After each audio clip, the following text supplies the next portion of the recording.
ஐயா பஞ்சாப் அவர்கள் என் மேல உள்ள பற்றின் காரணமாக பணமாலை அளிவித்துள்ளார்.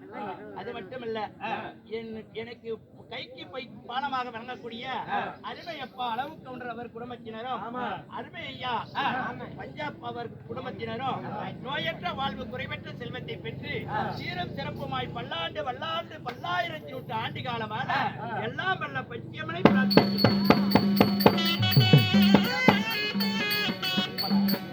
பஞ்சாப் என்கின்ற குப்பன் அவர்கள் நீடூடி வாழ எல்லாம் வல்ல பச்சியமனை பிரார்த்திக்கின்றேன்.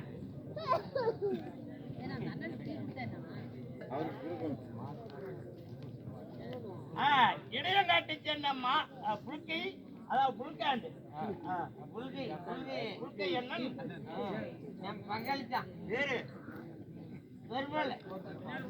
பெருமாள் அவர்கள் மாதம் ஒரு சிப்பம் அரிசி அன்னதானத்திற்காக கொடுத்துள்ளார். அவர் குடும்பம் நோயற்ற வாழ்வு குறைவற்ற செல்வத்தை பெற்று சீரம் சிறப்புமாய் வாழ எல்லா வல்ல பச்சியமனை பிரார்த்திக்கின்றேன்.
முன்னிலையில் அரங்கேற்ற செய்த நாடகம் மகா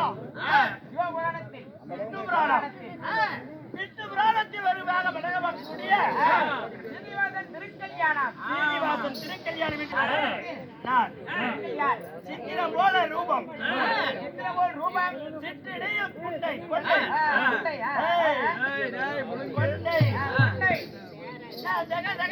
காலம் கதிரவனை போல பால சூரியனை போல நான் வந்துள்ளேன்.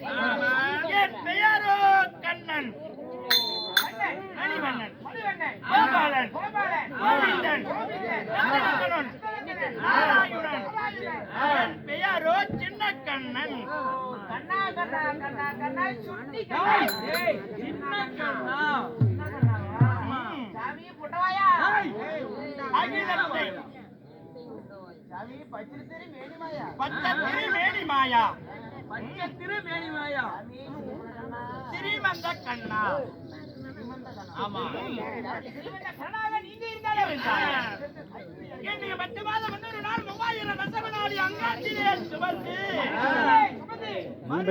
எடுத்த மாதான் பிதாவை நினைக்கும் பொழுது சக்கர பஞ்சனிலே தேன்மாறி மனிதால் எவ்வளவு திட்டிப்பாக இருக்கும். நான் சொல்லட்டுமா?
கண்ணே மணியே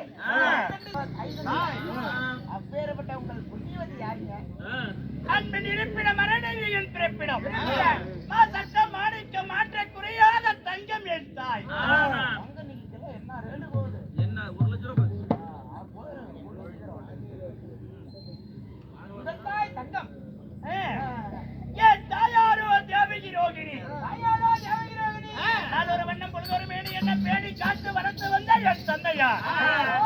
என் தந்தையாரோ வசுதேவன். வசுதேவ மன்னனுக்கும் தேவகி ரோகிணிக்கும் எத்தனை பேர் பிறந்தீங்க?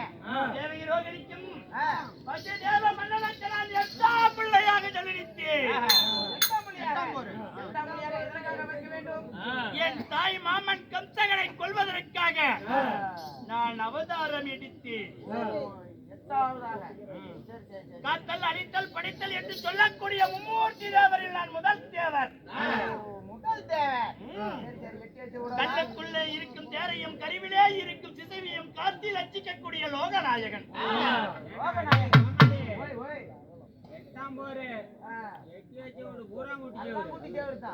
நாளைக்கு புது பொண்ணு மாப்பிள்ளை என்ன சொல்றீங்க? காலையில நேரங்காலமா 5 மணிக்கெல்லாம் அங்க போகணுங்க. கூட்டுக்குதான்டா. நான் மும்மூர்த்தியில் ஒருவனாக இருந்தாலும் நான் எத்தனை அவதாரம் எடுத்தேன் அண்டத்திலே. அண்டத்திலே 1008 அவதாரம் எடுத்தேன். உலகிலே நான் எடுத்த அவதாரம் 108. உண்மைதான். தேவரை காட்டுவதற்கு நான் 10 அவதாரம் எடுத்திருந்தாலும் உண்மைதான். 10 அவதாரத்தில் நான் 9வது அவதாரமாக துவாபரி யுகத்திலே நான் 8வது ஜனனம் 9வது அவதாரமாக கண்ணன் நான் அவதரித்திருந்தாலும் நான் அழக்கூடிய ஜாமராஜ்.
எனது இடது கையிலே உள்ள வலம்புரி சங்கை வைத்து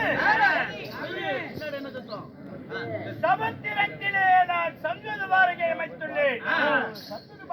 உண்மைதான். சங்குதுபாரகை பொற்பீடமாக ஆண்டு வந்தாலும் உண்மைதான். என் ஆத்த நாயகி, என் அன்பு தேவி. அதிகமா சொல்லுங்க.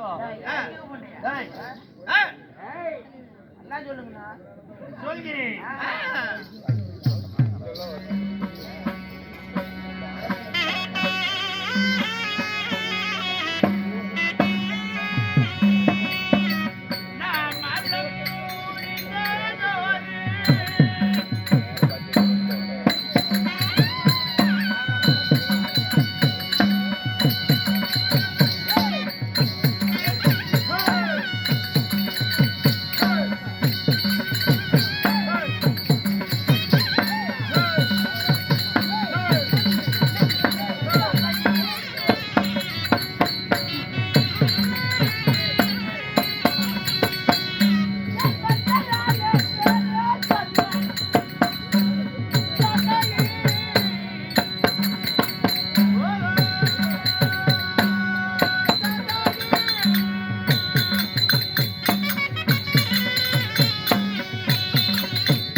சரி சரி சரி அஷ்டலட்சுமி, அஷ்டலட்சுமி தனலட்சுமி, தனலட்சுமி தானியலட்சுமி, தனலட்சுமி விஜயலட்சுமி, கஜலட்சுமி, தனலட்சுமி வீரியலட்சுமி, இப்படி சொல்லக்கூடிய 8 தேவிமார்களுக்கு அதிபதி 8 தேவிமார்களுக்கு அதிபதி நண்பா. சரி சரி இன்னும் எண்ணாயிரம் கோபேஸ்திரிகளை மணந்து சரி சரி சரிங்க ம், 1000 கோபிகள் மணந்தீங்க உண்மைதான். சரி சரி எனக்கு நித்யா கல்யாணம் என்ற ஒரு இடம் உண்டு. ஓ நித்திய கல்யாணன் சரி சரி தினமும் திருமணம் செய்வது எனக்கு ஏதாவது ஒரு ஆலயத்தில் திருவிழா கோலம் நடைபெற்றது. பேருமே உங்களுக்கு கல்யாணம் தான் உண்மைதான். சரி சரி யாசாமி அவங்க ஒன்ன வச்சுட்டு பண்ணை மட்டுதே பெருசாக எப்படி சாமி அத்தனை வச்சு சமாளிக்கிறீங்க டேய், இது வந்து தெய்வ பிண்டம், அப்ப நாங்க மானிட பிண்டம். ஒவ்வொன்னு கால் காலத்துல வருமா இல்லப்பா, உனக்கு சலிப்பு கழிப்பு ஏற்படும். அப்படின்னா சகிப்பு தன்மை போதும் அட போதும் அப்படி என்றும் உங்களுக்கு மட்டும் எவ்வளவு நாள் பத்தாதா? ஆமா ஆமா ஒரு பாட்டாக வீரியத்தன்மை பெருக்கிட்டு ஓடிடும். தன்மை ஆமா. ஆமா நமது கோரக்காட்டை சேர்ந்த குமார் கோமாளி மாமா. இந்த ஆளு அதனாலதான் பஸ்ல இருக்கிற பொம்பளையில ஆரையுமே விடுறது அது மட்டும் இல்ல, டச் போன் வாங்குறது வந்து கெட்டு போயிட்டாரு.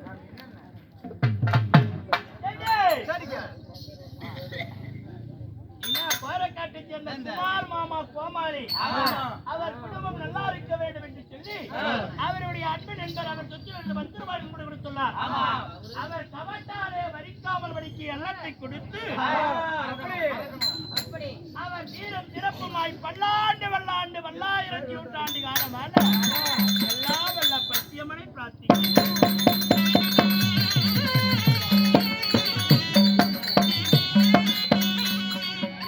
நண்பா, என் அவதாரம் நிறைவேறும் தருவாயில் உள்ளது. சரி நான் சங்கு துபாரையில், அதாவது துபாபரி யுகத்திலே கண்ணனாக அவதரித்து சரி நான் என்னுடைய அவதாரம் முடிக்கும் தருவாயில் உள்ளேன். எனக்கு இன்னும் ஒரு வேலை இருக்கிறது. அத பொறுத்து இருந்து காலையில பாருங்க தெரியும். ஆமா, அதை காலையில் தெரிந்து கொள்ளலாம். அந்த விரட்சிலே என் தேவி ஆதிலட்சுமி இருப்பார். சரி மன்னவர் அழைத்தார் என்று அதிசீக்கிரம் அழைத்து வா, பிறகு சந்திப்போம்.